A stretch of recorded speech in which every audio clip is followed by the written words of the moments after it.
Welcome to tonight's Acton Selectmen's meeting, September 16th, 2020, and it is, I believe, probably 6:08 by now. We're going to call the meeting to order, and then we're going to do the Pledge of Allegiance.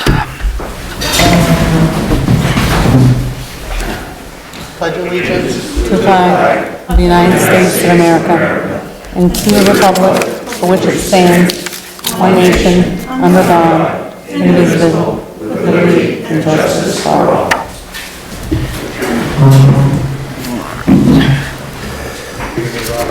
All righty. Town Administrator Weekly Update. With your permission, Madam Chair, I'd ask you to add the petition to new business. I inadvertently left it off, so. New business, D. The petitions. Petition. All right, just a few things. We have been inundated with absentee ballots. Acton's over 600 now. Oh, wow. And of course, taxes went out, so just a short list for you. Motor Vehicles is going to do some spot training and some auditing, so they're going to be coming to Acton on September 29th and September 30th, which is good news for me because that means that my assistant gets trained.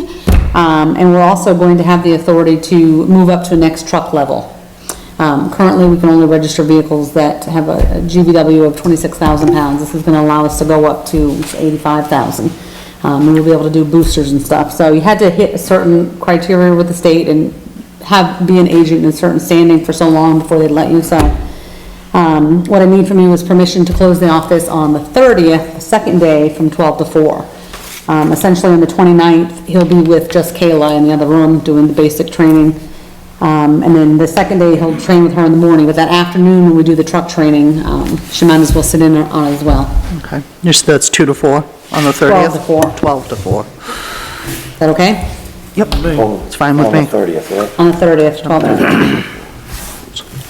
4. Last week, you guys talked about essentially stopping the use of the town hall for anything outside of town-related departments and committees, looking for clarification from the board in regard to the library. Do you consider that they were on their own 501c? Can they use it? Are they part of the exemption or what? Well, I'm thinking that, they do their own hours, they do their own cleaning and stuff, right? No, well, they clean their own, yeah, they have their own hours, they have their own cleaning, but our staff would clean up after the hall use. I just didn't know if you considered that a town department committee. What do they get in mind? They'll have a couple of the parachute events, bring some kids in, have a little, I mean, I can't imagine they'll do more than one or two, and the librarian is very good with social distancing and masks. I mean, get the poor kids out a little bit. It's not like it's gonna be every day. Right, they are part of the town, so. Yeah, I agree. You okay with that? I'm fine with that, David? as long as it's cleaned up afterwards. Yep. Speaking of cleaning, our office assistant has managed so far to keep up with each one of the meetings. She's come over even last night after the road workshop ended. She came over and did the cleaning, so you'll see that in the payroll this week. After each meeting, she stays for an hour and does that. Thank you. So thank you, Cheryl. We appreciate you. Just an FYI, more for you, David, that Mary Grant changed their meeting this Saturday from 10 to 11. And that was what before? It was at 10, they moved it to 11, it's still at the cemetery, still at the Mary Grant, and it will still be filmed, right? It starts at 10. No, according to the last email I got, just got one from, they changed it to 11. Oh, okay. You're on the committee, they didn't tell you that? No. All right. Once we get into something where someone else is talking, I'll double check my emails, make sure I didn't make a mistake, but remind me, Cheryl. Oh, the generator. What's it doing now? Same thing. I'm telling you, I'm in the wrong business. I got this figured out. If the power goes out, it won't test that week. Last week it tested perfectly, the power didn't go out. This week, the power went out this morning for just a flicker, and then it doesn't reset. So the electrician, feels like he's done some basic troubleshooting. So we have called the company, and they're gonna be out Monday between 10 and 11, I think is the time. So we'll see what's going on. I mean, it's less than a year, it's covered under warranty, but Right. we're trying to stay on top of it so we don't get in the same situation. Wondering where we're standing with the capital improvement committee. I have two residents that are not affiliated with the town. I mean, they live in town, they've been in town for many years, but they don't serve on any committees or volunteer in any sense. And he came in today and asked me what committees we had open, so we reviewed his choices, and he and his wife are interested in being on the capital improvement committee. I just, I want to present to the board more people if we're not ready to move forward with it. We'll have to go through a policy, don't we? I'm ready to move. You ready to move? How many people do we have that's Well, I'm interested? still waiting from instruction from the board on one of the individuals if we're reappointing, so I don't know, I mean, if you're What do you appointing. mean I'm sorry? I thought you said reappointing. No, if you're appointing a particular individual, so I don't know how many openings we have because you haven't really, We so. were doing what, a 5-person board? Yeah, whoever we have, if we've got, I mean, if they're all interested, then let's get started. All of them? Well, 5. 5. So, Okay. do we have more than 5 looking to Yeah, get on that's what I was right gonna now? say, do we have- Yes, we will, this will make 6. Okay, so. I can present you the names next week. You Okay. can at least look at them in front of you and decide if you want to make motions on them. Sounds good.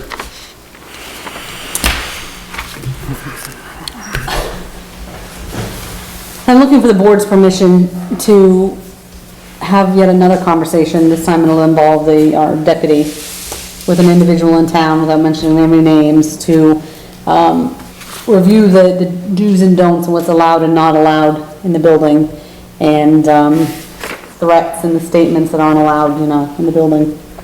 Downstairs is being close to, verbally harassed by an individual. I sent you guys an email yesterday. I've tried to get the individual to sit down. At this point, with your permission, I'm gonna tell him he's not allowed to go downstairs without it going through me first. He can't speak to people like that. You have a concern, let's sit down, let's talk about it, let's get to the bottom of it, but you can't just walk in and start speaking to people the way he does. So, I thought I would bring the deputy in, and I had offered the meeting with basically the 4 or 5 of us, whatever we decide, with the department head, 3, the person. He doesn't want to meet with the department head. I'm telling him that it's really not an option, because without that department head being able to reply to the concerns, the board is just not gonna be able to, that's not your area of expertise. So I'm still kind of working on him. I did sneak out a little early today, as you know, and apparently he was back, and it got nasty, might be an overkill, but he's using words he shouldn't, and I'm not ready to allow it in this building. Okay. I just need you to nod, so when I say something, it's Yeah. gonna be good. Road Commissioner District 1 was in today, and we had a chat about sand and salt bids, and we talked about putting that together. It's funny, I think one of you mentioned it beforehand, so I'll have something off to, Will basically was asking if we needed to wait till the position was filled, and it was both of our recommendations that there's no reason to. Yeah. A simple sand bid isn't really gonna change regardless of who's in the position, so Right. Will and I will put that together and have something to present to you for next week. Pretty much go good. from I'm sorry? last year's bid sheet, pretty much. Yeah, basically, it's a copy and paste, unless, I always present it to the road commissioners to see if they wanna make any changes to the board. So, it may be quick. All right, I'm gonna cut my list short for tonight, so that's it. All right. I think we've all signed the warrants and the bills. I have a Right? little bit more to sign, but I'll do it after the meeting. So we need to approve the agenda. Make a motion, we approve the agenda with the addition of D under new business, and that was it petition, is that what you said? Please. Yes. I'll second that. All right, it's been moved and seconded. All in favor? Aye. All opposed? Okay. Minutes of the last meeting. I'll make a motion, we approve the minutes of the last meeting, September 9th. I'll second that. It's been moved and seconded. All opposed? All in favor? And we All will have opposed? sorry. Okay. We will have the second ready for you next week, because of the Labor Day and the extensive public comment. I just wanna make sure that everybody's words are Okay. accurate. Okay, next is department head committee chair updates. None that I'm aware of. Okay. Old business, A, Pike invoice. Well, it looks the same from here. Can you come up here for me? So, I wanna say 2 weeks ago, 3 weeks ago, time flies, he presented to you his H Road project, and in that was an X amount from Pike that you approved, and they sent something over wanting us to sign off, and, you know, we basically said to them, because it had several different roads included in it, we asked them to break it out so that the board wasn't tying themselves to other projects at this time, because we weren't even sure if it was something he wanted. Long story short, he sent over a new bid, but it increased by, here we go. All right, so here's the old one, and the new one increased by $77.50, which is, handwork that Will, or David, I'm sure somebody can explain why that wasn't in the original quote. I talked to Greg this afternoon, and we put that in there because we do have quite a few hot top driveways they're gonna have to hand work in there, so that's why that's just that extra expense. So we got the campground, I think it's 500 hot top driveways, so we're gonna have to do the hand work, that was just the added expense. And as we understand it, the budget allows for it, it just, the board couldn't sign a contract that was, you know, inaccurate. Or not updated, I should say. And it's what, 77, did you say 77? Yeah, so that'll be the total, if you can just amend the amount approved of the Pike for the H Road project to the one that has just Pike on there. I think that will guarantee they'll be there Monday. Right, is that your work? Yeah, they'll be able to- Did you bring me something? You was gonna bring me No, a? I'll drop it off. Okay. We approved, what did we approve? So down bottom, you can see my little note, it was like It was like 180. 180. 187.40 is what we approved. Yep. So 187.40 is gonna be 188.490. Up to, there's a chance that the handwork may come in a little lower, right? Okay. Okay. So I guess we just need a motion on this? Please. I'll make a motion that we amend the Pike, quote, for the H Road project to 188,490, up to. I'll second that. Right, it's been moved and seconded. All in favor? All opposed? Perfect. I just get a Thank couple you. of signatures, so I'll get that sent right over in the morning, so you'll be good to go. All right, thank you. You're welcome. Two. Do we need to sign this? Yes. Put Put today's date and just initial it for me. Okay, Just the new one. all right. Next thing is B, personal business. Personnel policy? Personnel, oh, policy. I thought it said business. It could, it's been one of those couple of days. All right, so this has been an ongoing, actually started back in August. I looked at the minutes from August 10th. This came up last year. I'm not gonna restart it all over. Basically, last week you were to kind of think about whether or not you wanted to leave the personnel policy the way that you voted in August 10th, or if you wanted to make an amendment to change it back the way it was regarding the additional closure days, if you will. Okay. I want to keep it the way I chose the last time. I don't feel a need to change it. We made a decision, so I'm sticking with that for myself. Just gonna reword it. We're gonna pull that. We're gonna section just out. pull that, right? So, yeah, I just didn't wanna make any changes to it until I knew the direction you were headed in. And I told you that Michelle, treasurer, excuse me, had a couple of minor changes, as well, so now knowing what you wanna do, I'll present that to you next week and you can review them all together. Okay.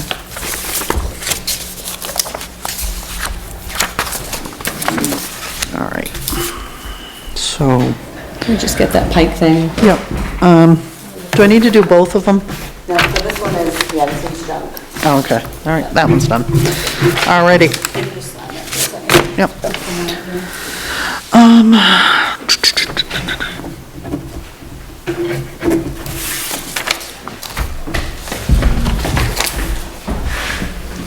Okay, we've got new business, and A is Town of Wakefield has a presentation for us.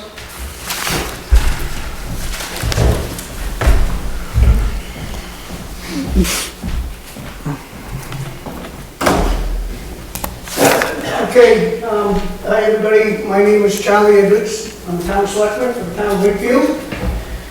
I am here to discuss a long overdue project that we've had for many years, the Canal Bridge. Yes. Is everybody familiar with the Canal Bridge? Mm-hmm. Well, the Canal Bridge has been red listed by our state, I'm not positive about your own state, but it has been red listed by our state, which could easily be shut down immediately if a rock fell out of place. It's down to a 3-ton limit, which probably is still unsafe for anything to cross over. This bridge is historically on the Registry of Historical Deeds, what that means is you touch this bridge, you touch it, and you have to fix it the way it was. I don't believe there's many people that can build this thing the way it is. So my thought is to try to avoid touching this bridge. I have made a small presentation, it's about 8 minutes long. The first minute, it was for our town at the beginning, so the first minute just tells, it names our 7 bridges that we have in town. I would like to put it on the end of the table, you can watch it, and that will get us into the debate of it, and then I'll give you my thoughts, and then I'll make this as short as I can possibly do, you seem pretty busy. Okay? All right.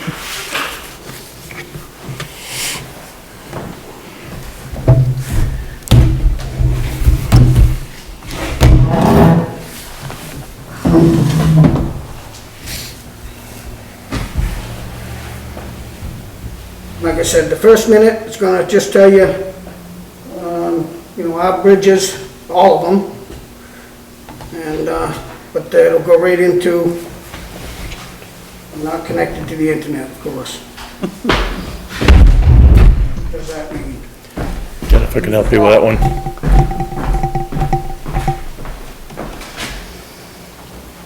Under your internet options. You'll have to show me, because this is where I'm not that good. That's what I want, right there, Yeah, that document. you gotta get connected to the internet first.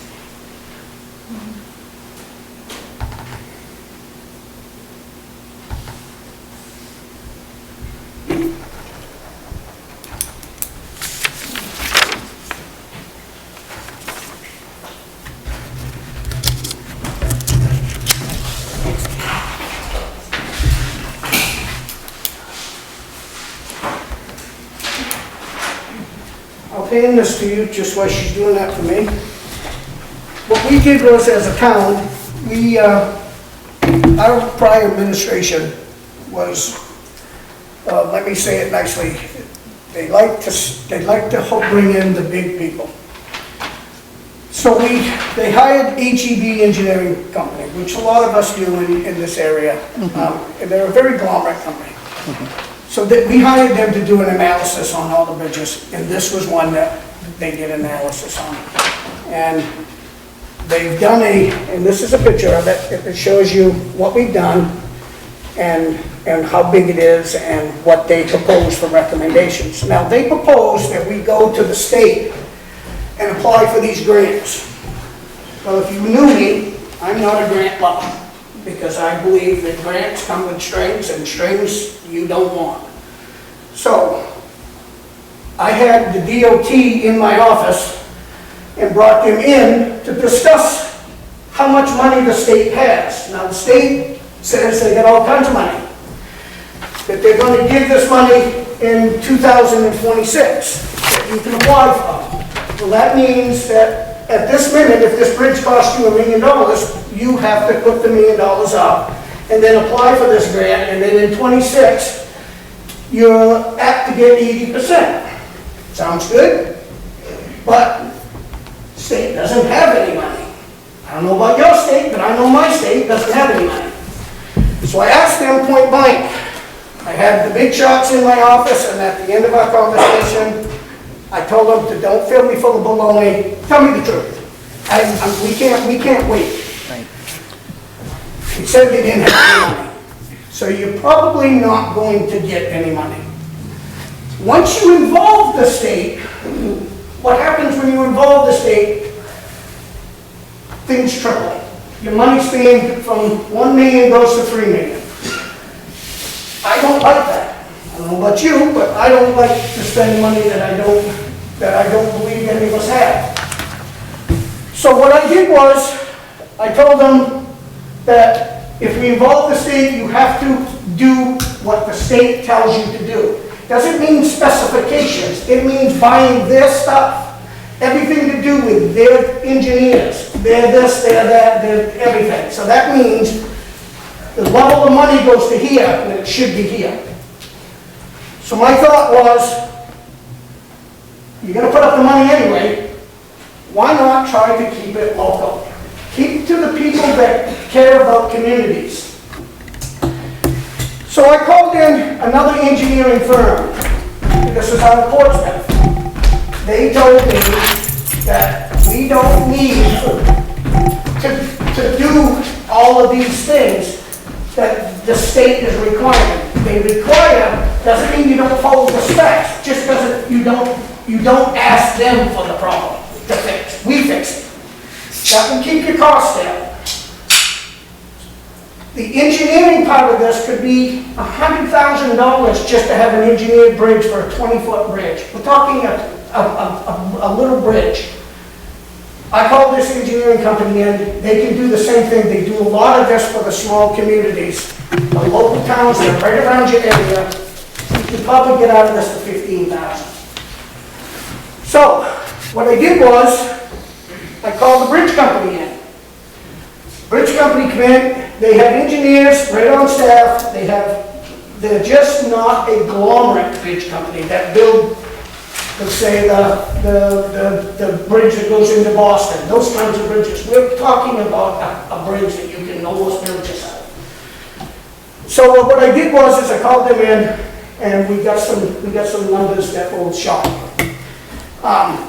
Did she figure that out? She Just took it. took it to figure it out, so. All right, so let's just pretend we don't get it. What's going to happen is, in this presentation, it's telling me there's 3 levels that this big company, HEB, is an engineering company, said that you could spend anywhere from $500,000 to $1.2 million on this bridge. Well, I don't want to spend either. Okay? I called in a company that, and the way you don't spend any money is you don't touch the bridge. Don't touch the canal. The canal is your enemy. If you touch it, it becomes a whole different animal, and we're all in trouble, because we're going to cost you a fortune. I want to build a bridge over the top of it. And how to do that? Well, it's a bridge that's divided in between Wakefield and Acton. So that means I can't spend Wakefield's taxpayers' money on this bridge until you spend your taxpayers' money on it also. We have to do this together. So you're, To get it? well, you're connected to the internet, so now you need to get back to wherever your file was that you wanted to play. Rest of it's up to you. Yes. Yeah, that's scary too.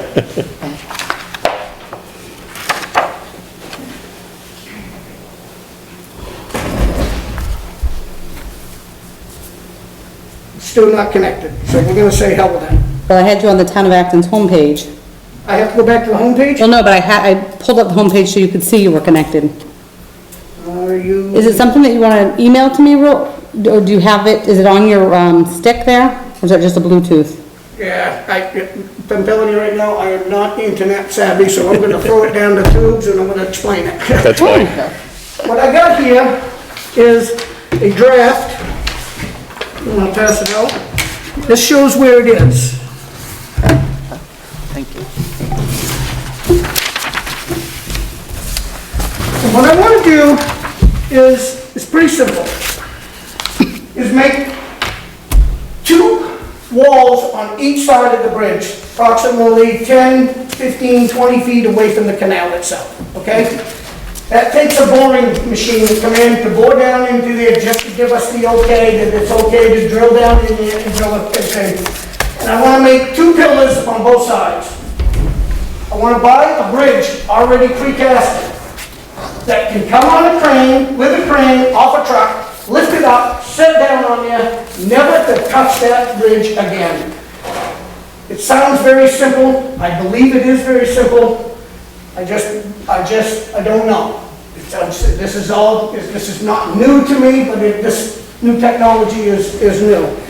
I have quotes to do this bridge at $800,000, $900,000, and $1.2 million to do this bridge.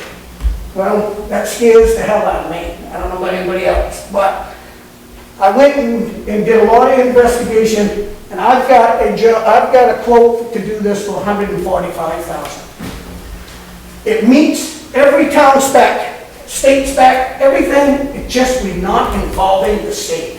All they gotta do is inspect it, come out and make sure it's done the way they want it, and we do it. I'm gonna give you a quick example. The guardrails on this thing, doing it from the state regulations, for what the state wants to give me to do this, if I borrow the money from this, if I get the grants, I have to do the state way. It's about $35,000, $40,000 to do the guardrails. If I don't borrow the money from the state, we do this on our own, I can get out of it with the same specifications, the same guardrail for 7. That's just an example. So my opinion is to stay away from the state. I can't say it enough.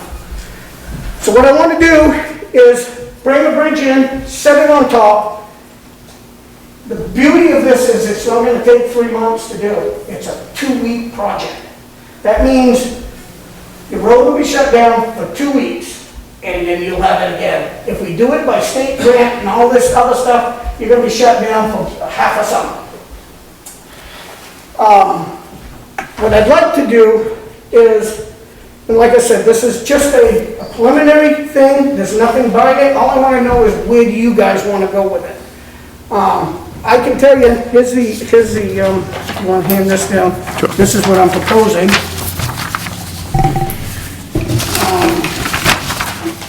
To go up the top of it.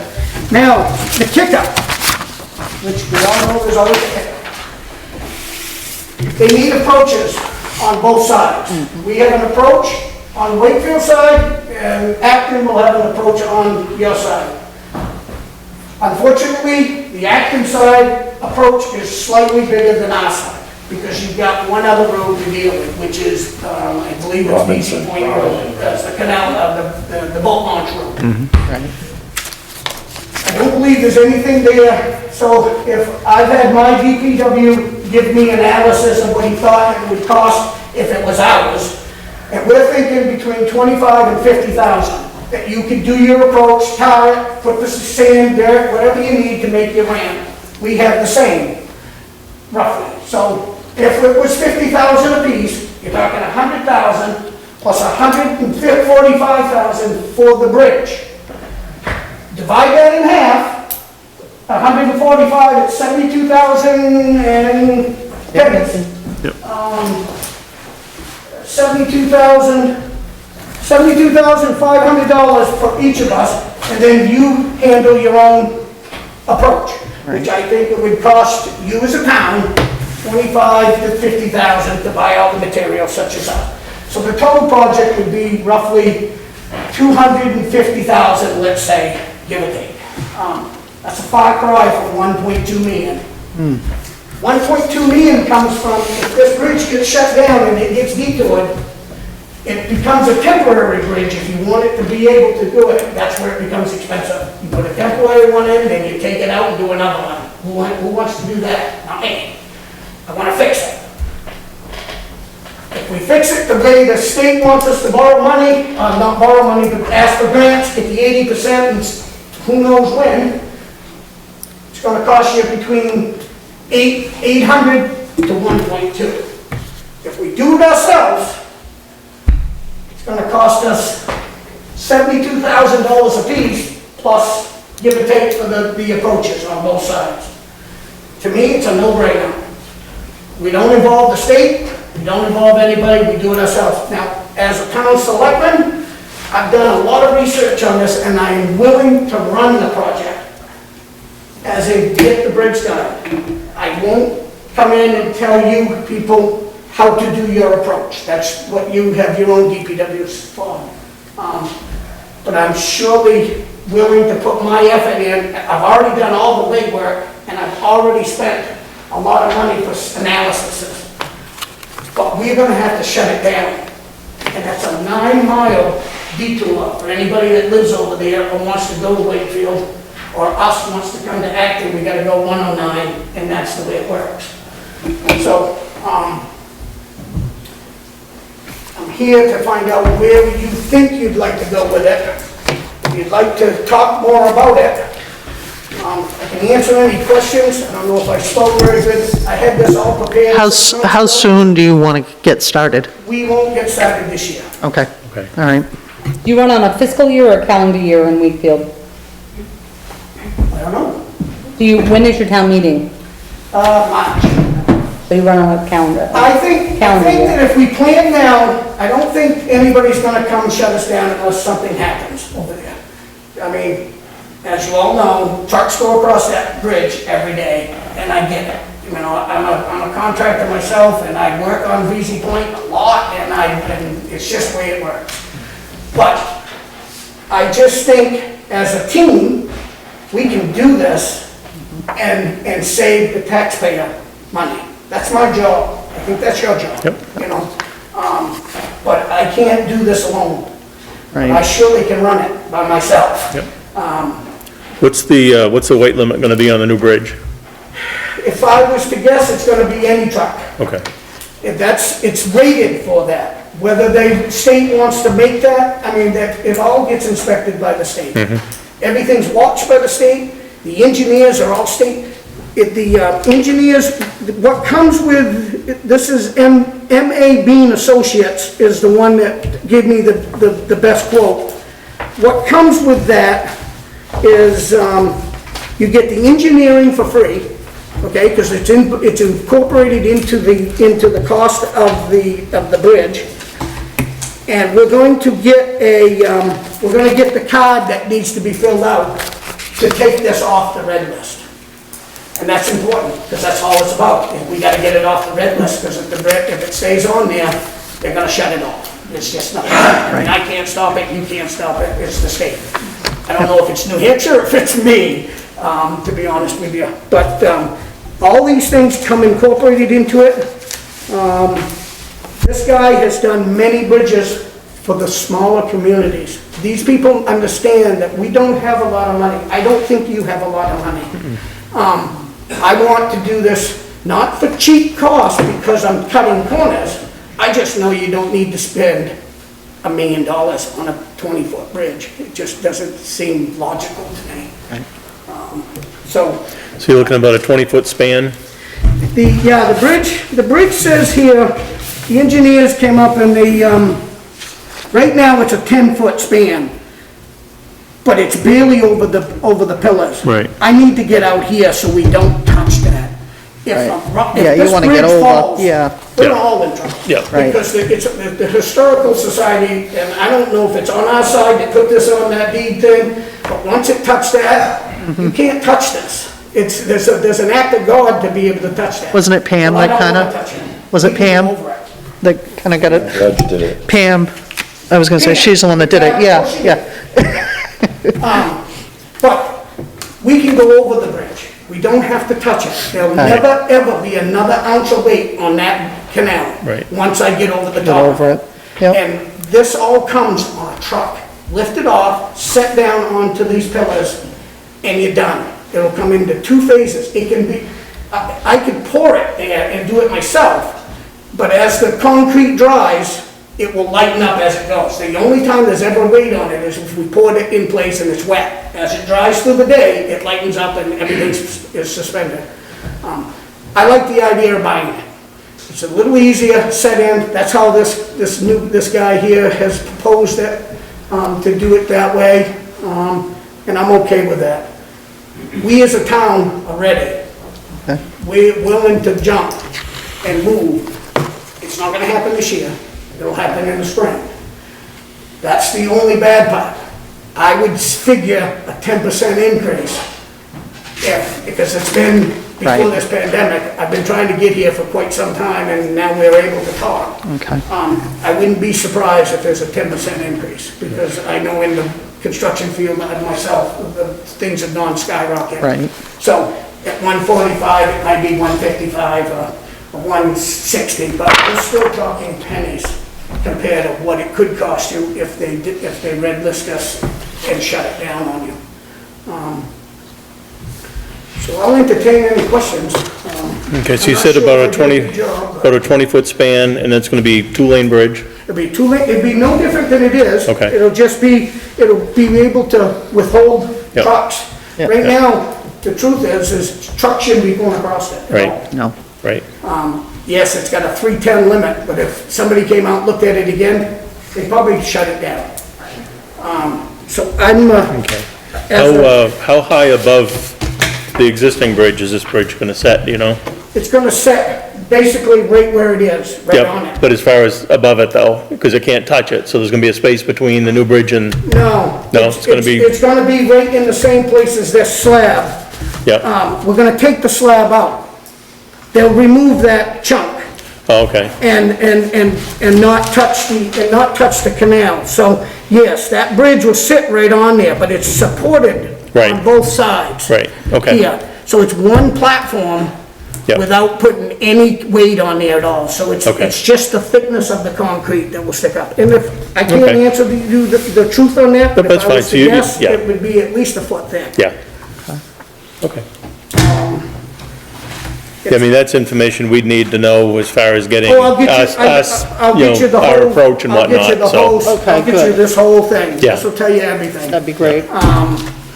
I just wanted to touch bases with you, see which direction you go. If I put this together, are we interested in doing this together?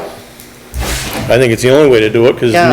neither town Right. should foot the bill for it 100%, Oh, you know? Well, Or I can't. probably, yeah, you Right, Because I can't. I mean, we would've have to work already- together, Yeah, yeah. yeah. I just can't. The Yeah. law doesn't allow us to do Right. it. Yeah. So law's Yeah. telling us that we have to Yeah. work together, Yeah, or it doesn't get done. sure. How long have you been on the board over there? I'm on my third term. Oh, okay, you've been there a while. I've been Because I think we tried to get in touch with them one time? Times. Yeah, it was quite a little while ago. Yes. As far as doing something, so, Well, I'm the liaison for any construction site job. Okay. Yeah, I've done an awful lot for this town. I know a little bit about what I'm talking about. I'm not a bridge maker, Yeah. but my family members have been building bridges in these little towns around us for all my life.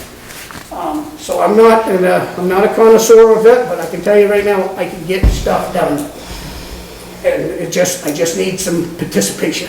And ambition that goes with that. We really appreciate you coming in and going yeah, through thank you very this. much, and thanks for taking the lead on this. If we could, get copies of I will everything. get you a package. Okay. As long as now I know that you're Yep. interested, you heard my speech. Yeah. I'll get you a package so that you know exactly what we're spending. Okay. I'll update the quote, Okay, and if we can get you, then you can talk about it amongst right, yourselves. and then we'll get back to you And then and get back to us. and maybe then we can all meet, schedule. yeah, do something, yep.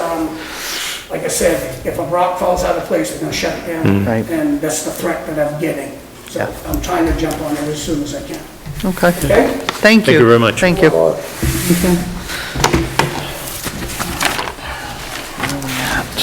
Okay, If I could, kind of, not to do with the canal bridge, but made me think of it, and I forgot to tell you under my update. So, do you remember the, Emery Mills project? The what? Emery Mills project in Sanford? Yes. The bridge and we everything? want to make sure, So, did you see that, so they've been emailing, I saw you replied, because you're the person, but they just decided that, Acton and Shapley are getting a refund based on the overpayment. Nice. oh, good, It was in the attachment, so, looks like Acton's got about $5,000 coming back to them, which Nice. is the, amount that, we had come up with and we're Yep. encouraging for, so that was good news. Yes. thank you. Now, we normally have two people on that committee, on that. You were the last one. Yep, I was the last one. We haven't updated it since election Are you time and interested in whatnot. being, either one of you interested in being on the, I'm interested in staying on it, you so, interested in being on the Emery Mills? I think they're, what I I heard last was. night. Would you like to do it for a little bit? I'll do it for a little bit, yeah. Their tentative I meeting. can take it back over. Roland was gonna send out an email, but I feel like tentatively it was scheduled for the 28th at noontime, 2 o'clock. Yeah, 28th at 2? we'll send, Mr. Zoom Legier an meeting. email, let him know. It you're is a gonna- Zoom meeting? Okay, yeah. Okay. all right. All righty, moving on. B, we've got some concerns. Tapscott, please come up.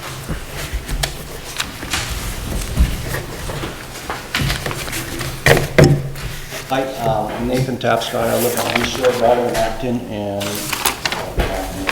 have concerns and about iron tail noise. Appreciate you seeing me tonight. It's not like we haven't tried. We started June 24th, an email from Jennifer Rue about iron tails endorsing their liquor license, but we had concerns with the noise. June 25th, my wife came to town hall to register the dog, and she spoke with Ken Paul in person, and Jennifer Rue was present about the noise and if there's any permits have been issued for this, and concerns about the noise level. And later that evening, my wife emailed the planning board and Ken Paul and the planning board about the noise and what could be done, and no reply. July 5th, to Ken Paul about the noise, no reply. August 20, so at this point we figured the town's not going to have anything about it, so August 21, emailed Sheriff King. August 28th, it was so bad, I called York County Dispatch at 8:02 p.m. August 30th, my wife emailed Sheriff King. September 4th, she emailed the Code Enforcement Officer, Sheriff King, Selectmen Walsh and Windsor. No reply. September 11th, emailed the Code Officer, Sheriff King, Selectmen Walsh and Windsor regarding the noise. No reply, but she did call Selectmen Windsor and spoke with him about it. That same evening, I called dispatch at 7:15 about the noise. My wife called again, dispatch at 9:27. She called twice, 9:27 and 9:41. So it's not like we haven't tried.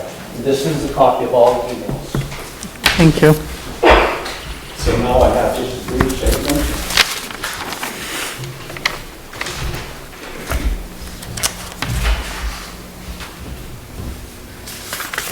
We built our home in 1998, moving to Sanford, peace, quiet, and a nice environment to bring up our 2 children.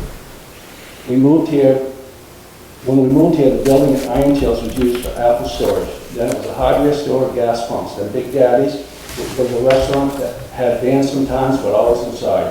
We're currently having problems with noise from Iron Tails, mostly music and occasional burnouts. I call it music. By the time it gets to my house, it's noise. In the past years, the outside music from Iron Tails have been primarily on Sunday afternoon with a handful of Saturdays, typically ending around 5 p.m. Never did I hear outside bands at night. If I wanted to spend a Sunday out in nice weather, I'd be forced to listen to whoever Iron Tails had playing that day. This year, the opening weekend started out with burnouts and loud music. The following weekend, our neighbor went to Iron Tails to address the matter, and it was quickly taken care of.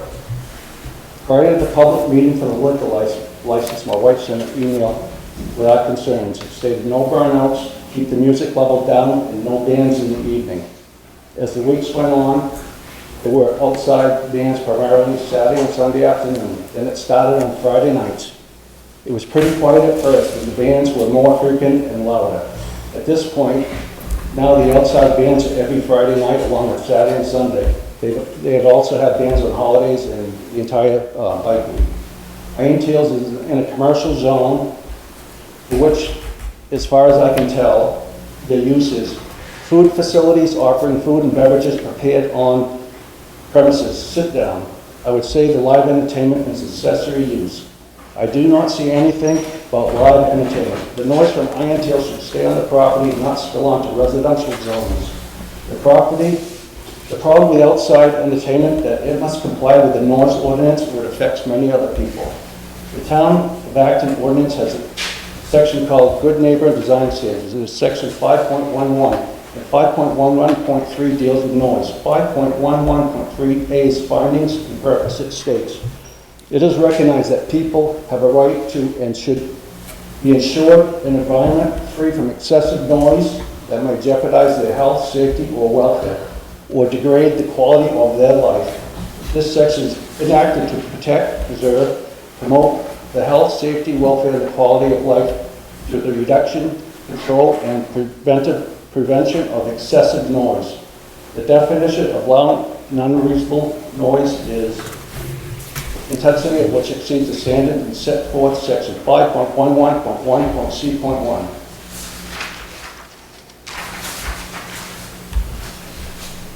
Noise level. It should be unlawful for any person to emit or cause to be emitted a noise beyond the boundaries of his or her premises in the excess of noise levels established in this section. 5.11.1.3.c is the chart showing the sound pressure level limits, dBA. The dB is decibels and A is the moment measurement. The limit is 60 decibels daytime and 50 nighttime for commercial zone. Section 5.11.3.d, manner of enforcement. It states the code enforcement officer is directed to enforce the provisions of this section. My wife has sent several emails to the town of Acton complaining about the noise and has not received one reply. The problem has been ignored. Ignoring problems does not make them go away. As the summer went on, the problems got worse. We are forced to listen to noise from iron shields. We have no choice and are forced to listen. We cannot get away from the noise without leaving our home. If my neighbors want to listen to music from iron shields, they can get down there to listen to it. It doesn't have to be played loud enough that people a mile away are forced to listen to it. I live approximately 7 cents a mile from iron shields in a straight line according to the town of Acton interactive map. If there's a limit of 60 decibels, why can't I get it from my home? 60 decibels is a sound level that two people having a conversation 3 feet apart. I like spending the summer time outside, especially in the summer. This summer has been different. I typically try to go somewhere on Saturday and Sunday so I don't have to listen to the noise. I love to live where I do, and I do enjoy the outside. Not to be forced to listen to bands from iron shields. Friday nights are the worst. Sometimes I can barely hear the bands, and other nights it's terribly loud. When it is nice out, when there's a nice night to sit on the porch, I go in instead, shutting the windows and doors and try to eliminate or at least reduce the noise from the iron tails. People that don't have to listen to it people that haven't listened to it thinks it's no big deal. But after a few weeks of this, it becomes unbearable, cannot get away from it or shut it off. When the bands are so loud, shutting the window and doors and even turning the TV on doesn't eliminate the noise. I left my home Saturday for the afternoon so I did not have to listen to the noise from iron tails, as I do many weekends. Then came back around 5. After the band ended, my wife and I sat outside. I told her how quiet and peaceful it was, just the way it used to be. I wish it could be like this again. If iron tails were operating within their approval and did not violate the Acton zoning ordinance, specifically the noise ordinance, I would not be here tonight, and it would have been a great summer. Thank you for your time. I don't know if you have any questions for me? I just want to point out one thing, just for clarification. So, the one and only email that came to me as the town administrator was read at the public, Yes. your concerns were read that night. And I have responded to all of your emails. Yep. Okay. And I did mention something at the last meeting. Yeah, I just want to make sure that, and we've, any of them that the board gets, certainly the board didn't get the first 2 or 3.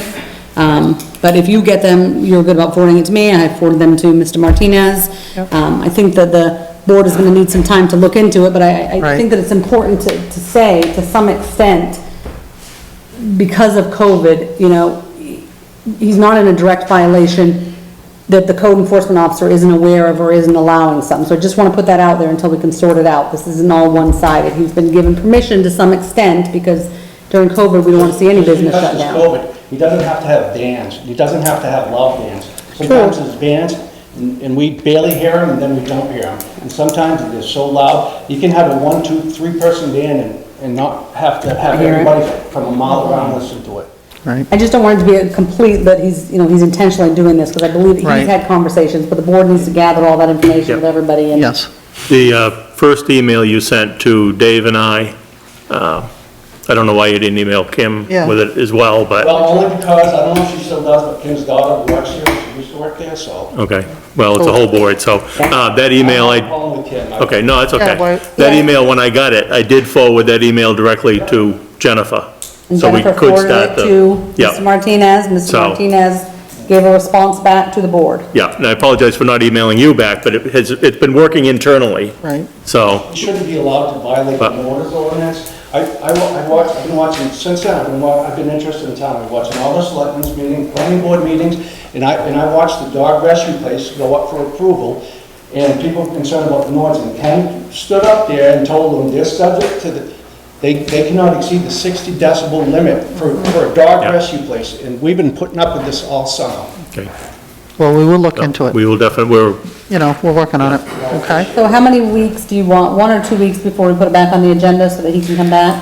Well, we Just two at really ought least. to have a week to meet with. Yep. Yeah, at least 2 Yeah. weeks. So we'll plan I'm on, thinking, I don't wanna say don't have anything, but if they're gonna have a function where they're gonna have a loud bands and whatever, don't give them a free pass to do whatever they want all summer. Have them come to the board and say, geez, we're gonna have a special event this weekend, can we get permission to do it, or something like that. It's been a free pass all summer, everything, nobody's done anything. They've done whatever they want all summer. Okay, so I will reach out to you directly when the board's ready to put it back on the agenda, so that you can certainly come in here, we'll present in an open meeting, so that it can be a paper trail. Right? Thank you. okay. Thank you for coming in. You all set? Thank you. Yep. All right, C, Dennis Long.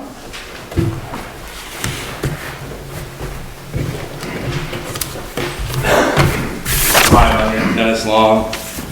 I was raised in Acton. I started working on the roads in Acton in 1992 with my grandfather, Robert Yetton. I stopped working on the roads when I retired. 98, I worked for my Uncle Bernard during the ice storm.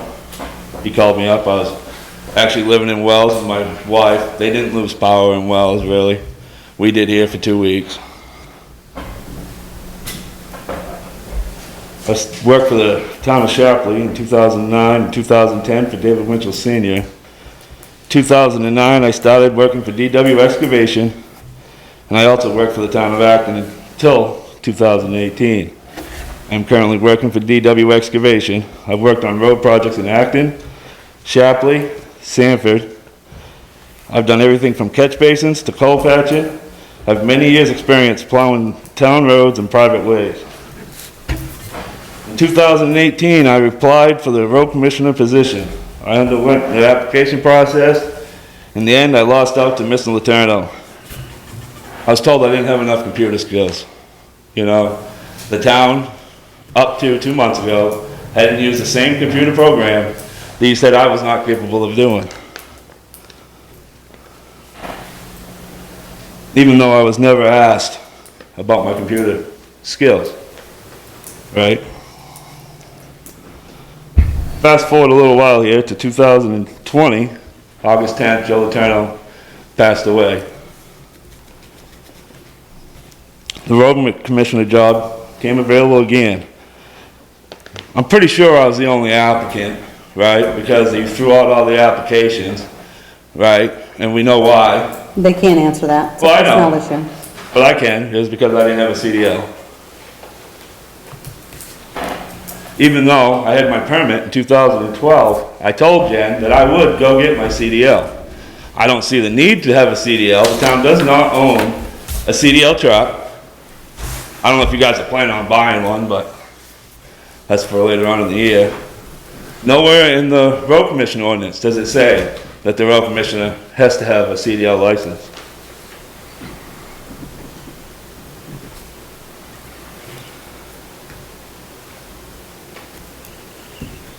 After 11 years of service working for the town roads, 9 years on District 2, I was never even given the decency to get an interview.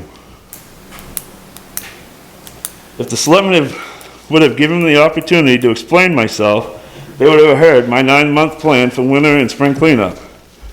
Because I wasn't given the opportunity, I'll explain it now. I was going to buy a 1-ton and do fall cleanup, maintenance, road grading, shoulder repairs, culvert cleaning, the normal fall stuff that needs to get done every year. I have 2 people that have CDL licenses that are willing to put a truck on and work for me, for the town of Acton, but I was never asked. I got 3 people with 1-tons that are willing to, plus mine, that are willing to do it.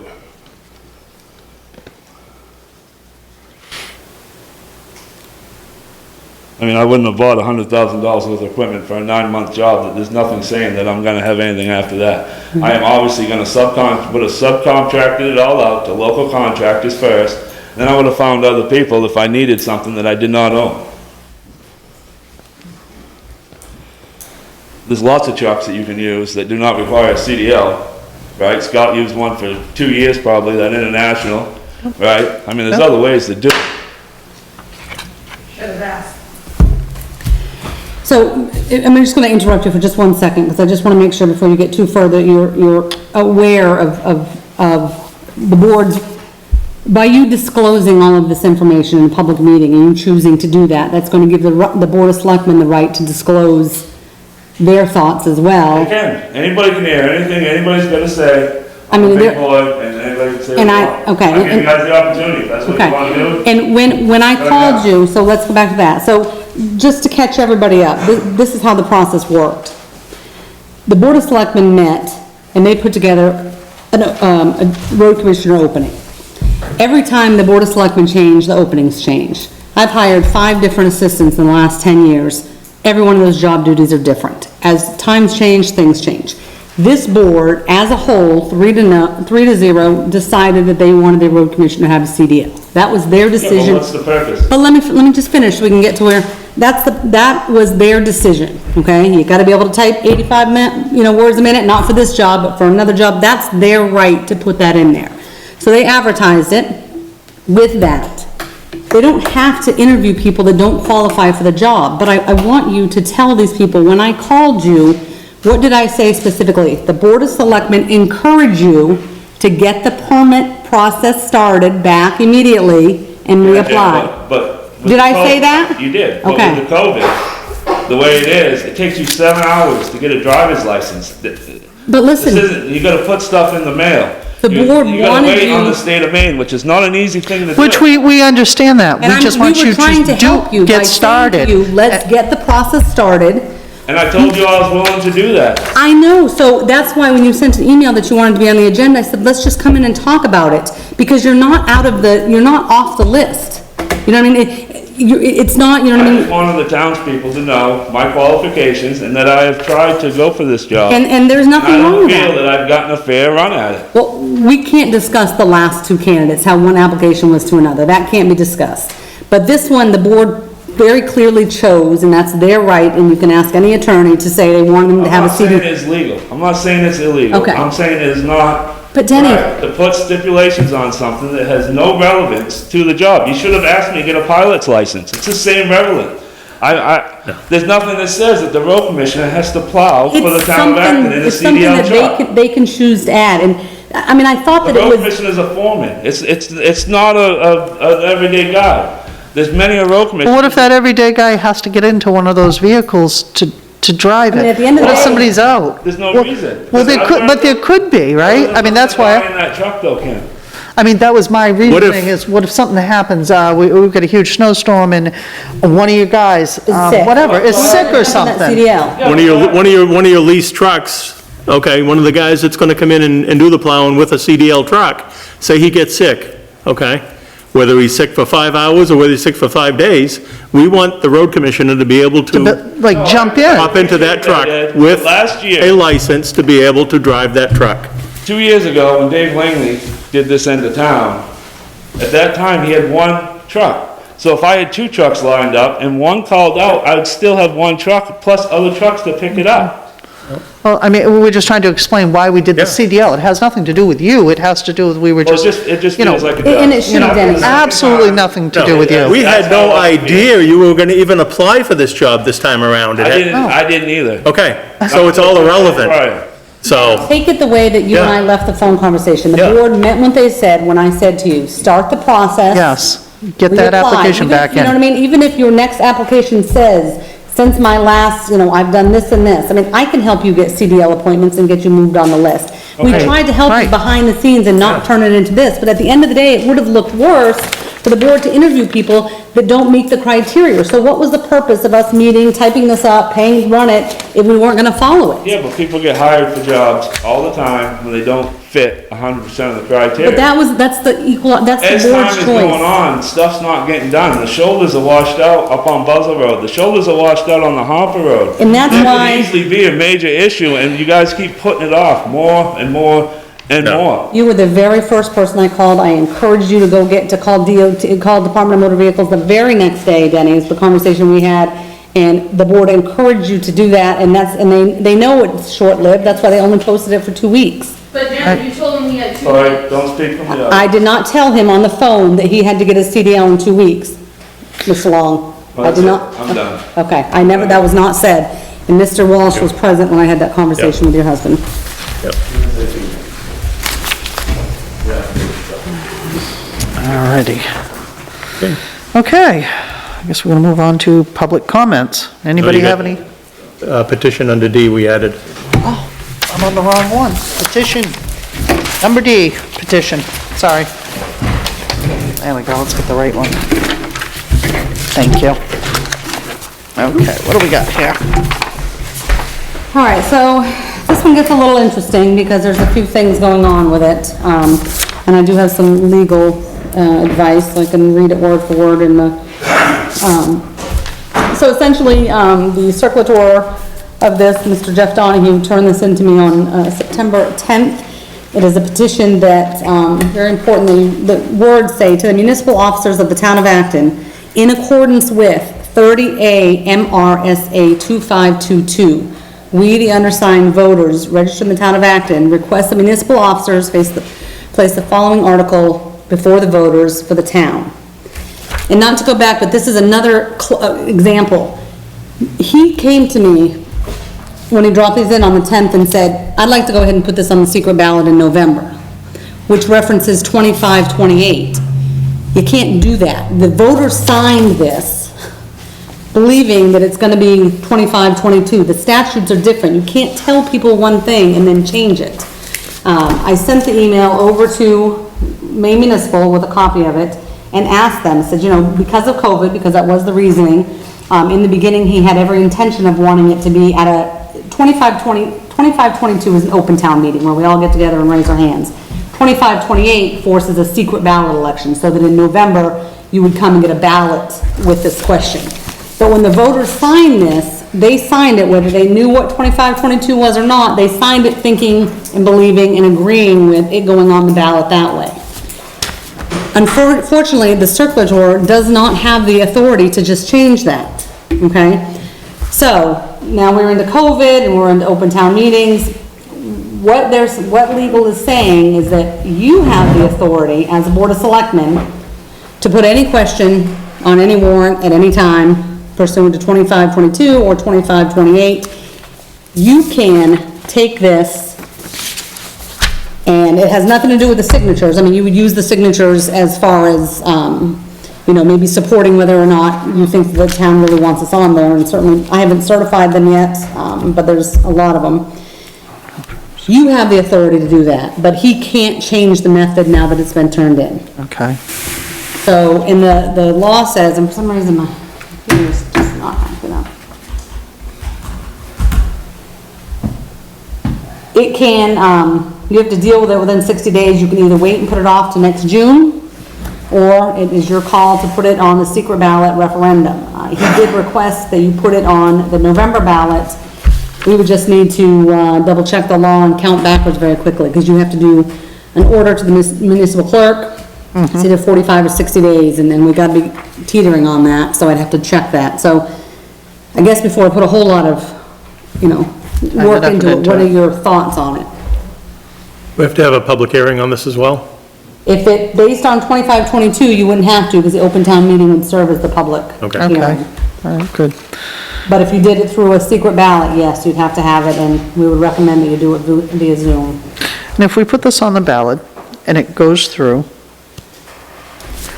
So the question How for the do public, how are we gonna enforce it? how do we enforce it? Can't. All right. Just, that's, you know, so that's, So do we send it to legal, and I mean, do we send it to our attorney? Well, we can't send it to our attorney because there's a conflict, we'd have to send it to a different attorney. Because Maine Municipal just gives us general advice, they won't tell us if it's, but it says, are you in favor of establishing a town ordinance that reads, no person shall spread, discharge, or permit the discharge of straight road salt, sodium chloride, salt brine, calcium chloride, or magnesium chloride on any road within the shoreland district, resource protection district, or within 300 feet of water wells. Sand and salt mix for the aforementioned shall not exceed 20%. Oh, so, I mean, that's the thing, and I'm not saying. I mean, that, but how are we do gonna, you know, right, are we gonna go out? Problem is most people's wells are within 300 feet of the road. And Yeah, your resource protection, half the town of Acton resource protection, we would have to dictate what the state does. The state's not gonna turn around and say, okay, we're gonna put down sand from now on. Well, the state does not want to put sand on, they Right. put straight salt and brine down. I was gonna say, State's how are trying we to gonna tell us- them? The state's telling us to get rid of sand to go straight salt, okay? This is impossible, and the problem is, when you have an ice storm, okay? I did this, I'm still doing this job, okay? You can't go out there with, a 20% mixture in an ice storm and make the road safe without dumping boatloads of sand on it, so. here's a response from, not to interrupt the legal, just so you get the exact words. So, dear Jennifer, the circulator of the petition does not have the authority to alter the petition after the petition is signed. The petitioners that sign the petition have a right to have the petition submitted as is. If changes are made, it's unclear whether or not the people who signed the petition would have signed it in the first place. If the circulator wants to change the wording of the petition as such to require the municipal officers to put the article on a next secret ballot instead of calling a warrant, the circulator should probably be required to circulate and submit a petition to that effect. But then she goes on to tell me that you do have the authority, but, I mean, I guess the first thing is, do we send it to our, You have the authority to do what? you have the authority to put it on a secret ballot, but he does not. Okay, but if we decided to, but you said 25-22 is open town I meeting. mean, So that you would- have the right to wait, hold on. I'd rather have an open town meeting. That way everybody can see who's voting for this, so when it all goes downhill. they can talk about it too, You and know who did it. I mean, is it, based on what David's saying, I'm certainly not questioning it, I mean, do we look and determine, one of the first things we do with most petitions is to see if it's even deemed legal, because if it can't be enforced. right, why then go through would- all Can't this? force the state to take care of their roads in a different way. So why don't we get a legal opinion? I mean, if, is that a reason to, I'm not saying, I'm not encouraging, Mr. Donahue, anybody to reject it, please. I'm Right. just saying, but if you can't put an article on that's not legal. And I don't have I'd the say we answer. start with legal Yeah, that's and what work I our way think from too. there. Go from there. Yeah. I mean, I'm not opposed to putting this in front of the people. Right. Yeah, because a lot of people signed it, I mean. Yeah. No, it's, And I mean, you don't want this, if you're near the water and stuff like that, I can understand that. I can understand why some people did it because, sometimes there's some overuse of salt, there's no doubt about it. Right, But the problem is, by doing this, what it does, it ties the road agent's hands when he needs to put it down. right. And, all it's gonna take is one person to say, well, that load's a little saltier than the last one, he's 30%, oh boy. but how do you prove that? And a lot of these are like, I'm just gonna say like Milton Mills Road, 109, we can't control any of those are state roads. It's a, Right. Well, no, We don't- I mean, we no, don't- we do it says any maintain, road within shoreline district resource. we maintain Fox's Ridge and Milton Mills Road, it is a state aid road, but we do take care of them. in the Just take winter. it, okay, so, But the problem is, there's many sections down through both those roads that are in resource protection. right. So you'll have spots where, Right, you'll have some, and then you'll have none, then you'll have, yeah. Yeah. And like you say, I mean, a lot of wells are within 300 feet of Yeah. the road. most wells are, because most Yeah. houses are only 75 feet And off right the on the road. road. Yeah, The septic system's in the front, 100 feet from there is your well, so 200 feet, so Right. about every single well going up Milton Mills Road, or any road in the town of Acton typically, you're Yeah. gonna have, so that really Well, makes it very difficult. right. well, let's go through legal and then Yep, get back to it. How's I'm that sound? probably gonna reach out to, a different attorney because there Right. are some conflicts, so I'll reach Yep. out to somebody not tied to Tattle Street. Okay, Put it on the agenda for next week. And we'll need to get the timeline counted because we could be pushing, even having the ability to put it Is on this something November. we should have the, road committee look into? I mean, I don't think that any input from them would be bad, especially when it comes to public hearings and stuff. They may want Roads. to. Yeah, but if it's not legal, it's doing another one of those things, why bother putting down the work right. into it if it's. Let's get the legal first and then go Right. from And then there. decide if you want them to look at, but I'm Yep. sure they can add input, but we've gotta make sure it can even go on ballot. All right, anything else? No? All right, public comment. Do we have anybody that?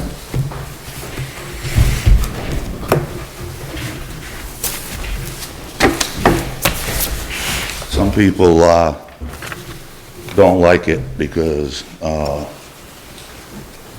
I get up here and ask a question, of what's happening or why this is like it is. I was really offended last week with town employees attacking two citizens of the town. I thought that was really in poor taste, and I really don't think, as selectmen, you should allow employees to publicly try to chastise citizens. I think that's a wrong thing. Was it an employee or a selectman? And it was an employee and a selectman, but it was an employee.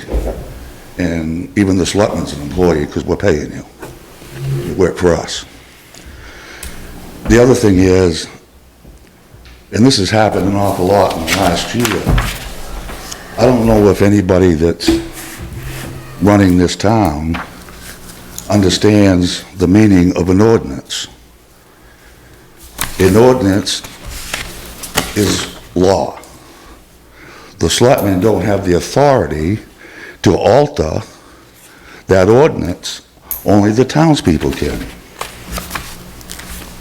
And this has happened quite a few times in the last year with the Warrant Finance Committee, with the Road Committee, and different committees, and it's a constant battle.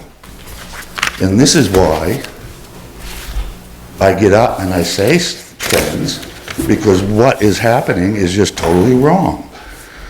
You have to follow the ordinances of the town of Acton. You can't supersede them. And this is why, like I said, this is why I get up and say stuff, because it's wrong. Did anybody on this board approve them to do what they were doing? I don't know what you're talking about. Well, I'm kind of trying to figure out, you're throwing out that we approved something to be, an ordinance to be broken. You just Can you did specify by it? changing the requirements for the road commissioner to have a CDL. The ordinance clearly states what you have to be, or what the requirements are. We can put in any job thing to add on whatever we Not want. against the ordinance, you cannot. It's against the law. You tried to do this, how many times with the Warrant Finance Committee this year? And you ended up finding out from legal what you was doing was wrong. We had the right to do what we were doing. And then to undermine and tell all the employees, the department heads, that they can't meet with the Warrant Finance Committee with a conversation, it's a power trip on this board, and it's absolutely disgusting. It was a power trip for the finance committee to do what they were doing last year also. That was disgusting. You have no clue, Mr. Winchell. Your personal vendetta is gonna bite you one of these days. I'm sure it will.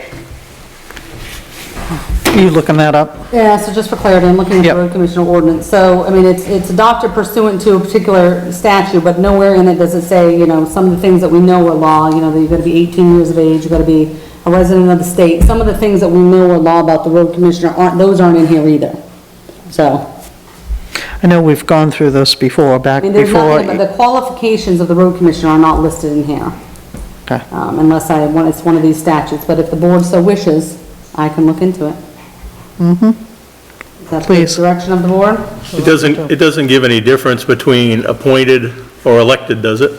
No, I'm Because not that's the gonna, situation we're kind of in right Right, now. or kind of in a different situation. It's not like he's running. It would be, yeah, that's not. we're hiring. Okay. I don't think there's anything just in here curious. that ties that. I mean, if it's said in there, if the qualifications of the road commissioner were listed in here, like all of the duties, then I would 100% agree with him that that was the case. I'm not saying that, but I would like another week to go through some of these statutes with a fine tooth comb. okay, that I sounds guess, good. I guess, you know, the board has the right to ask for certain I qualifications. believe you do, but And honestly, Let's I make mean, sure we're doing it right.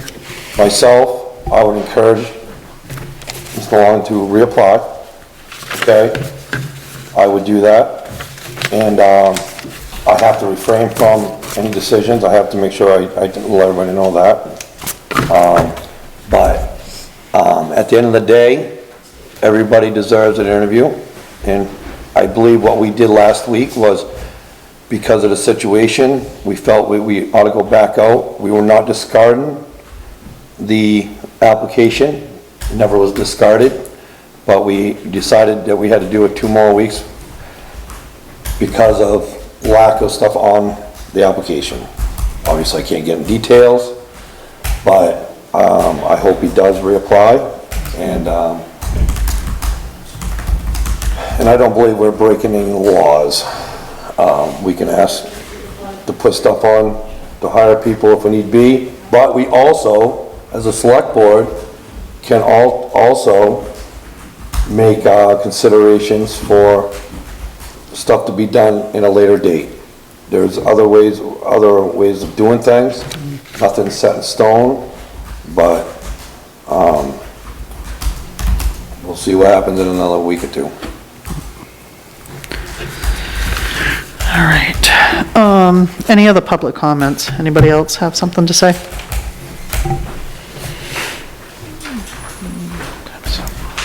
I'm Tony Condoli, and I live over on Stewart Drive.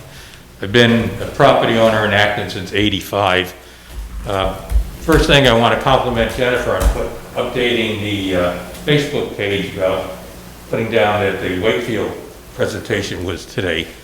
I saw it at 4:30, so I came here. I was interested. Because I brought it up to her when I was getting my boat registered in June about seeing trucks going over that bridge and having it collapse.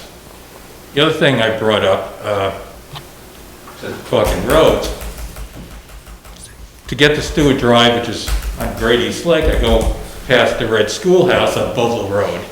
And that road's falling apart, and it's really fallen apart the last couple of years due to all the construction, the clear cutting of the property on Buzzell Road, and the houses being put. And there's 3 there now, and it's going to be 5 more. And you're also talking, Martell wants to put 18 over on Young Ridge Road. And I thought last year there was supposed to be a weight limit on the roads. And I remember seeing the signs, then they all disappeared. Talking about the orange signs? Yeah. So is there a weight limit? It's only a seasonal weight limit.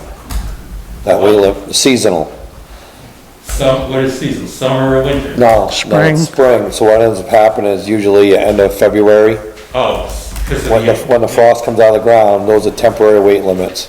So those will go up, usually end of February, beginning of March, and usually down by April 15th to May 1st. Okay, so there's no real weight limits? No, there's no weight limits on those roads. Okay. We can't, it's another story, but no, there's no weight limits to those roads. And there's no way you can go back to the developer who destroyed Buzzell Road for having all the heavy trucking? Is there any permits that he gets? Yeah, there is. It's like myself, I've got trucks registered for 80 to 100,000 pounds. I pay a lot of tax. They call it heavy use tax. And that tax comes to the town, state, whatever. But if his trucks are registered in Massachusetts, is it? Well, that's a problem.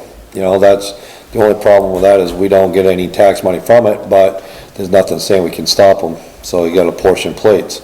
So, his tax base pays for, allows him to do that. Now, the problem is, you know, you take West Shore Drive, for instance, you know, there was an issue at the end where they didn't want trucks driving down there to put a house in, but all the work was going on before that.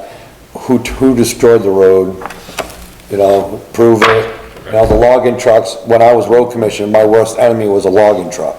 It wasn't dump trucks, it was logging trucks, because those guys are rolling out at 110, 120,000 pounds, and, you know, destroy my shoulders and everything else.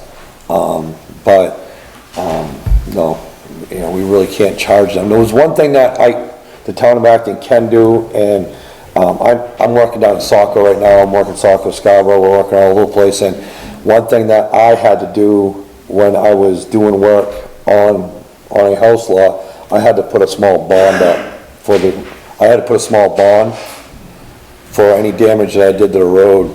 Can you pass an ordinance that is required for any new construction? Well, I mean, we can, I mean, we set a policy to do that, but I mean, that was something that we'd have to, road committee, and I'm sure, And have that'd that be- meetings on. That'd Yeah. be something that you guys can discuss, but the roads are getting destroyed, and they're not gonna get any better. And you know better than anyone, money is tight, and the state's there's like $500 million in the red. So you're not gonna get any money from the state this year. So, to me, it's an abuse of the property, and someone has to be held accountable, and it shouldn't be the taxpayers of the town. So if you could look into an ordinance to have bonds put up to, the developer has to repair any damage to the public roads that he travels on. And it could be anyone in town. But what I was talking about was like new road opening permits, okay? The bond, you can't ask somebody like myself, when I come in with my excavator at 80,000 pounds, to put a bond on going to my house, because I might go to my house 20 times a year. Only way you could do a bond is if it would be a new road opening. But what about if the new construction on a lot? If you're doing new construction, typically you're doing a new road, new driveway, then you could do something like that, but you're only gonna hit, probably half the people that are, doing the stuff, because some people have existing driveways, existing roads that you wouldn't be able to do it to. Well, like I just said, Buzzell Road has really deteriorated, Yeah. really bad after the last. I believe there was plans on doing some work up there. Yeah. But the problem was somebody brought up this, that the developer was gonna give some land and do this, and the road was gonna move, so I think it kinda got, Well, looked over. I don't know if anyone from the planning board's here, but I saw Nothing to that do in with the one of the planning board. Zoom meetings, that, he wanted to give some acreage, frontage. Basically, the planning board said no, he went ahead anyway and deeded the property to the town, and now he's having to. I don't believe he can't deed anything to the town unless the town voted on it, and we haven't Right. voted We on it. didn't accept it. He did it anyway. He can't. He can't. That's what he did. Give me a week to look into it. I know, I agree with you that there was some talk and but it never moved forward as far as I know. But right, the town has to either accept the No, I gift, know we that. would have registered the Yeah, deed. It Yeah. was probably, 3 years ago. in the spring it happened. Have you shared your concerns with code enforcement? Yeah. Okay. And have you gotten any response? No. Okay, all right. Give me a week and we'll get it back on the agenda. Let me see what I can dig up for you. Okay. Thank you for coming in. Anybody else? Yep. Leslie Berland. The deeds were recorded in October, I think, of 2018 at the York County Registry of Deeds to deed the 15-foot along that stretch of Buzzell Road to the town. Was that voted on at a town meeting at all? It did not go to town meeting. I mean, we gotta vote to accept anything like that. The planning board told them no, that it needed to be easements, and then about a month later, the deeds popped up in the registry of deeds. Can you tell Leslie if, based on the maps, if it's been mapped over to the town? I did not look at the map, I saw the deeds, so.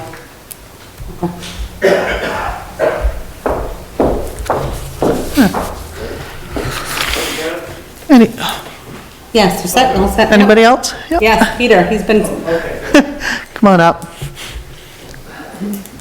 we're gonna save him for last. Comic relief, right? Hi, guys. Did we all remember Peter? Yep. Peter's our, Last you time I was doing? here was about the gym. our Jim, Yeah. Months ago. Yes. I had a couple of questions and a thought. The building that the gym is now in, is still full of equipment. Have you folks decided what you're gonna do with that building? Is there any plan in place to utilize that building for anything other than just to sit there? Not right now, I don't No. believe. I mean, the gym No. is still sitting in there, so it's, Yeah, I mean, we're basically, it housing. was shut down in March, and that's where it stayed. And the Yeah. gym shut down because Yeah. of financial reasons, primarily. Right. Well, primarily shut down because of COVID. But Well, COVID finances, is COVID, there's a financial. couple. There were the It was financial, there were COVID, other was the reason we issues. shut the gym down. Right. So, But the underlying problem with your neighbor was there wasn't enough money to fund it. That's their yeah, statement. but that was not the reason the gym was shut down, so, So if COVID wasn't in place, would the gym be open now? most likely.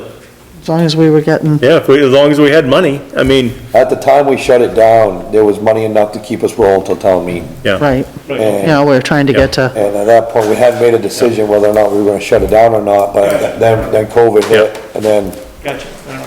So I have a thought, a question. What do you think of the likelihood of that gym opening up again? Just your gut level impression. In the next couple of years, is that gym gonna open up again? Or is it gonna sit there? I can't answer that right now.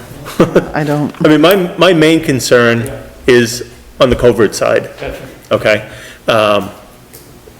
There's no full-time staff, there's no full-time cleaning people and things of that nature over It's there. probably gonna happen anyhow. Right, so that's, that's the problem right now, and like I say, that all is covert related. And I remember the day very clearly, I was talking to Jennifer on the phone, we were bouncing things back and forth about the pandemic and whatnot. And I said to her, he says, you know something, the gym is still open. I said, we need to do something there, and both of us agreed that, yeah, we need to just put a lock on it for now and figure out where we're headed.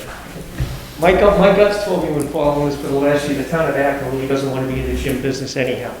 But I guess if it's that, you guys really don't want to be running a gym. Well, that's. And I think our insurance company told us the same thing. It says we shouldn't be in the gym business because we're Yeah. not. I had a thought the other day, and I don't even know if this has any merit. What would you three think if a nonprofit was established and they took that gym, and you guys leased it to the nonprofit with the equipment in it, you have no responsibility, they take it over. All they want you to do is lease it to them for like $1 a year, and maybe run a snowplow blade there in the winter. Otherwise, the nonprofit takes care of everything, all expenses, all liability. You have no responsibility other than making that available as a, whatever you want to call it, a nonprofit. How about if I said this? Suppose I told you I was willing to fund the establishment of the nonprofit. Not pay for all the nonprofit. I would be willing to fund the establishment of one. Now I have to do a survey, right, with the town, find out how many people you want to join the gym, what kind of money you're willing to pay. I'm not going to pay for a gym for people in town for free. I can't afford that. I wouldn't if I could. But I would be willing to fund the initiation, that's the right word, probably, of a nonprofit. And see if I could get enough people here as members to join that gym. We cover all expenses. All I want the town to do, and it's a pretty big, yeah, I understand that, they're a pretty big ask. Let us lease that gym on a year-to-year basis from you guys for whatever, it's almost nothing a year with the equipment. Now, I understand the equipment is the fire department, I got that. But unless you tell me they're using it, they probably don't care anyway. I can check that out. right. But that was just a thought occurred to me the other day, because that building is just sitting there. we would have to check with legal and everything, to Yeah. make sure that the liabilities, Right. and But you understand my premise, but I don't want the town to incur any liability at all. So. well, we still own the But building. we own the that's building, so problem. yeah. But if legal would draft, if you say, no liability is incurred by the town, whatever they need for documentation to support that. So if any accidents, problems, COVID related or not, that comes back and anybody in there, they can't come back in the town of Akron and make a hassle for them. That's another nonprofit. We have to have insurance to cover all that. Okay. So that was what I wanted you folks to consider, just give me an idea what you think. If it has any merit at all, because if it doesn't, I'll let it go. We can, So I think it's I did speak to legal when Peter came to me a couple of weeks ago, so we could kind of be prepared to see if it was even worth a conversation. And it is certainly a possibility, especially based on the way you did the ambulance, over there, that you could lease it to a nonprofit. Our town's attorney would put in all of the stipulations and the numbers on the insurance, and certificate of insurance would be no different than an independent contractor proving it to us every year. There are some ways that it could happen, but I didn't dig deep into it without knowing what direction you guys were headed. All right. We'd probably have to turn the equipment over to the nonprofit, which would be the best thing to do, because Then we wouldn't have you to, don't want our equipment in a nonprofit's building, Exactly. which the grant, that grant was in 2001, 2, 3, somewhere in through there. Yeah, I think it was I don't think it was any later than 2003. So that, whatever was done with that original grant for that equipment has long since, okay. expired out, so. I'm not opposed to it. Gets us out of the liability if the nonprofit would take over the entire building as far as heat, lights, general expenses. Everything, I mean, Everything. Yeah, Yeah. yeah, everything, so, See, my thought is that there's people in this town want to use the gym, but there's the hurdles to get around that, COVID, it's not gonna happen. You start to get into concerns about full-time maintenance, sanitation, it's not gonna happen. Right. I know that. So we have a facility that where people in this town would like to use. Is there a way we can make it available to them?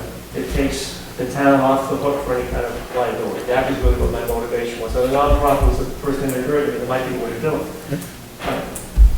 Yeah, the only way, one thing we would have to worry about is like the maintenance on the building. Okay, and that would, and we'd have to make sure there was some sort of agreement that any maintenance right, because similar to the over certain library, things, like, building is still your responsibility. Right, but okay. that we're knowing about it, you know, we approve it, we would still have to approve any maintenance, you know, because we don't, and alter in the building or something like that, you know, stuff that we'd have to know, but, you know. a lease could be written to cover, you know, All that that, would be yeah. covered, you know, would cover who's responsible for what, so, you know, I'm not opposed to it. Neither am I. That's 203, we're doing okay. Yeah. What do you think? Yeah. People oppose Better it? than the idea we had before. Okay, so that's Yeah. your, okay. Yeah. Where do we go from here with this? Let us Legal finish first. legal. Right, we have to. we Yeah, have to- Jennifer. On the list. Yeah, okay. On the Yeah, list. let her finish legal side and we'll Give us see. give us a little bit of time, couple weeks to, and then we'll let you know when to come I mean, back. right now, you guys wouldn't be even, I mean, we got quite a bit of time, but we still got this COVID thing going on and all that. I mean, you got plenty of time to do your research and do this up, so I mean, Also, keep in mind- A couple of weeks? Couple of weeks, Yeah. With Halloween, okay? Okay, Yeah. good? yeah, after taxes would be nice. Okay, good. After Do taxes. we know how much oil is in that tank over there right now? I'd have to look, Okay. Because town meeting only authorized electricity. right? So, you know, come Have we drained it? real cold weather, not yet. I don't, you So know, you come, don't drain it because you got water unless you go. And remember, we're still Right. using, the rec is still using that back area, so. We'll yeah, have to figure that out. yeah.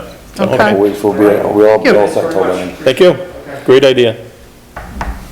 Anybody else? Come on up. Selectman Jennifer, I had a Kim. few comments and concerns regarding Iron Tails. I live on 12th Street, particularly Fairlane Drive, so I don't think anybody's really closer to that than I am, right quarter in the, Yep. right around there. And I'm a realist. There's two issues at hand. There's people that are leaving there, and then there's the entertainment. My gripe is particularly with the people that are leaving there.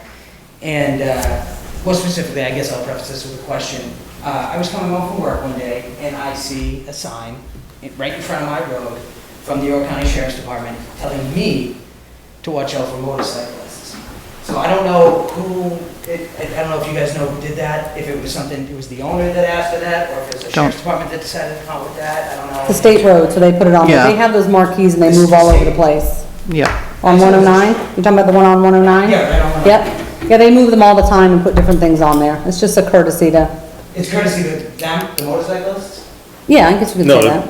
the state, the sheriff's department did it, that was their sign. It was, yeah, I saw that. Right. I saw So just that. they says would, watch they would motorcycles. put it wherever they deem necessary. Yeah. Probably just letting State people road. know there's more motorcycles there. You know, I said they probably put it up so people are aware that there's more motorcycles in that area, so I think there was maybe, a large ride going in there that day too. and maybe that's what it was. Oh. You know, just to make other But- people aware, yeah. you know. I've lived there for 10 years, and and since Iron Tails has been open, there's been a handful of accidents that have been motorcycle related. Motorcycle on motorcycle operator issue. I don't know any of them that have been through somebody driving a truck, somebody driving a car, and I'm well aware when I see a motorcycle on the road.